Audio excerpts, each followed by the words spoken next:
Saudara Puan Maharani kembali terpilih menjadi Ketua DPR RI setelah melalui rapat perwakilan partai politik usai pelantikan anggota DPR. Sebagai pimpinan DPR, Puan akan dibantu 4 wakil ketua. Puan Maharani, politisi PDI Perjuangan, kembali menjabat sebagai Ketua DPR periode 2024-2029. Puan, yang merupakan Ketua DPR periode 2019 hingga 2024, kembali menjadi Ketua DPR untuk 5 tahun ke depan. Sesuai dengan Undang-Undang MD 3, posisi Ketua DPR jadi jatah yang didapat oleh parpol pemenang pemilu. PDIP menunjuk Puan Maharani untuk kembali menjadi Ketua DPR.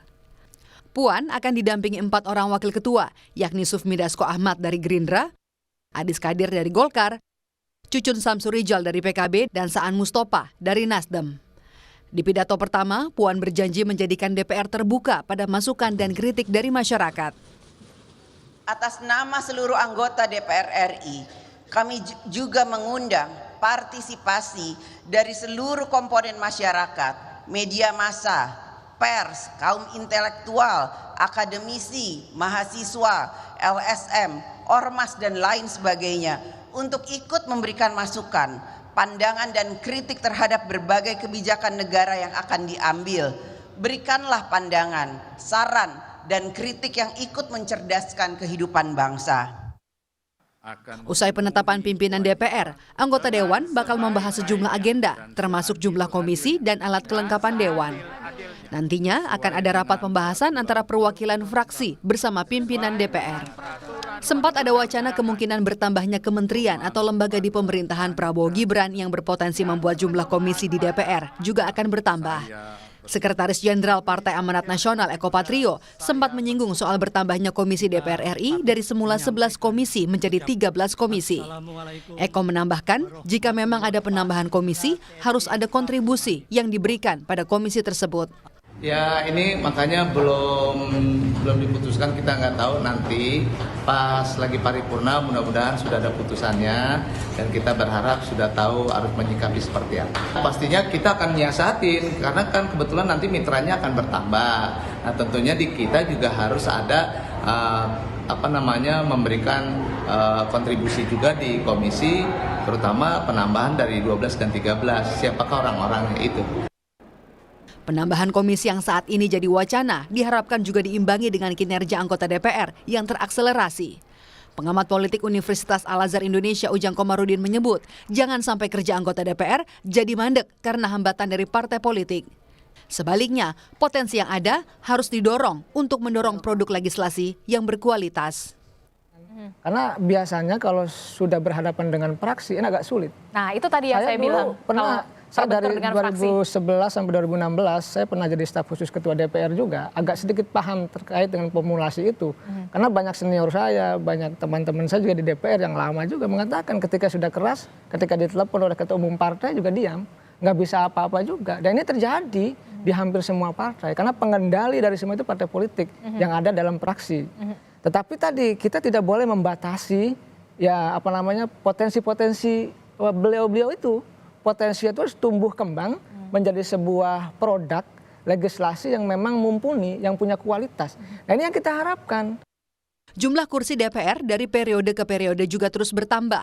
Pada periode 2019 hingga 2024 tercatat ada 575 kursi anggota di Dewan Perwakilan Rakyat. Dan kini, di periode 2024 hingga 2029, jumlahnya menjadi 580 kursi atau bertambah 5 kursi untuk mengakomodasi pemekaran 4 provinsi baru di Papua. Kini, harapan tersemat pada anggota DPR yang telah dilantik. Sumpah jabatan yang sudah diucap kini ditunggu untuk menjadi bukti dan bukan sekadar janji. Tim Liputan, Kompas TV. Usai resmi dilantik saudara, hari ini MPR kembali menggelar sidang paripurna kedua dengan agenda pemilihan pimpinan MPR yang akan dicalonkan oleh masing-masing fraksi. Paripurna dipimpin oleh ketua dan wakil ketua MPR sementara dari perwakilan anggota tertua dan termuda, yakni Guntur Sasono dan Larasati Moriska. Sidang paripurna akan diawali dengan pembahasan pengesahan jadwal sidang dan pembentukan fraksi. Setelahnya, sidang akan diskors sementara dan kembali dimulai pada pukul 2 siang untuk membahas usulan nama calon pimpinan MPR dari masing-masing fraksi. Kemudian dilanjut dengan penetapan pimpinan MPR serta rencana pembentukan alat kelengkapan MPR pada pukul 7 malam. Pantauan terkini dari sidang paripurna MPR akan disampaikan oleh jurnalis Kompas TV Dian Silitonga di gedung DPR MPR Jakarta. Dian, rangkaian proses pemilihan pimpinan MPR akan dimulai dari paripurna pagi ini. Lalu bagaimana nantinya mekanisme pengusulan nama bakal calon pimpinan MPR? Ya Bella, kalau sesuai dengan peraturan MPR, calon pimpinan MPR ini mekanismenya dipilih berdasarkan usulan dari fraksi partai politik dan juga kelompok DPD.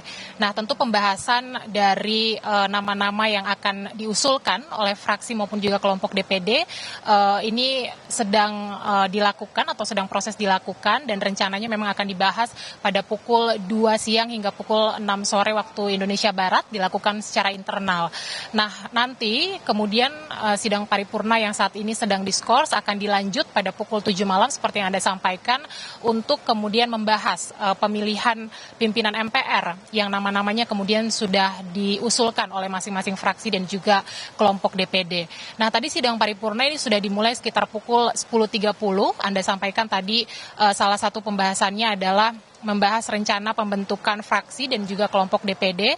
Kalau dari pantauan kami, tadi sejumlah partai politik ini juga sudah menyampaikan ketua dari masing-masing fraksi, seperti misalnya PDI Perjuangan ditentukan ketua fraksinya adalah Ahmad Basara, wakilnya Yasona Lawli, kemudian juga Partai Golkar ketua fraksinya adalah Melkias Markus Mekeng, dan wakilnya adalah atau sekretarisnya maksud saya adalah Ferdiansyah, kemudian fraksi Gerindra ketuanya Habibur Rahman dan wakilnya adalah Ade Rosiade dan lain sebagainya. Nah, pemilihan pimpinan MPR dilakukan pada sidang paripurna kedua ini menyusul dari telah dipilihnya pimpinan DPR maupun juga DPD pada hari kemarin bertepatan dengan pelantikan 720 anggota MPR. Saya sebutkan daftar pimpinan DPR. Tadi ada Ketua DPR Puan Maharani, merupakan incumbent dari PDI Perjuangan. Kemudian juga ada Adis Kadir dari Partai Golkar. Kemudian Sufmi Dasko dari Partai Gerindra. Cucun Syamsurija dari PKB. Kemudian juga Saan Mustafa dari Partai Nasdem. Pimpinan DPR ini kemudian ditentukan dan juga dipilih dari 5 partai politik pemenang Pileg 2024. Selain itu juga kemarin dipilih pimpinan DPD yang sebelumnya diisi oleh Lanyala Mataliti, semalam ditetapkan posisinya diganti menjadi Sultan Najamuddin sebagai ketua DPD, kemudian wakil ketuanya GKR Hemas, dan anggotanya adalah Yoris Raweyai dan juga Tamsil Lirung. Nah, kalau nanti nama-nama pimpinan MPR sudah dipilih pada malam nanti pelantikannya baru akan dilakukan hari besok, Bella, sekitar pukul 10 pagi melalui sidang paripurna. Jadi kita masih harus tunggu beberapa saat untuk menyaksikan agenda pemilihan pimpinan MPR nanti malam, Bella. Dian, apakah untuk komposisi pimpinan MPR seperti apa, dan apakah akan ada persamaan atau mungkin ada perbedaan dari periode sebelumnya? Ya, pimpinan MPR periode ini akan berbeda karena kalau kita perhatikan periode sebelumnya pimpinan MPR terdiri dari 1 ketua dan juga 9 wakil ketua. Tapi karena pada periode ini partai P3 kita ketahui tidak lolos parlemen, maka komposisinya berubah menjadi 1 ketua dan juga 8 wakil ketua. Nah, 8 ini diusulkan dari fraksi partai politik, nah 1-nya dari kelompok DPD. Yang menarik, Bella, sejak kemarin kami sudah mendapatkan bocoran terkait dengan posisi ketua MPR. Ini nampaknya akan diisi oleh Sekretaris Jenderal Partai Gerindra Ahmad Muzani.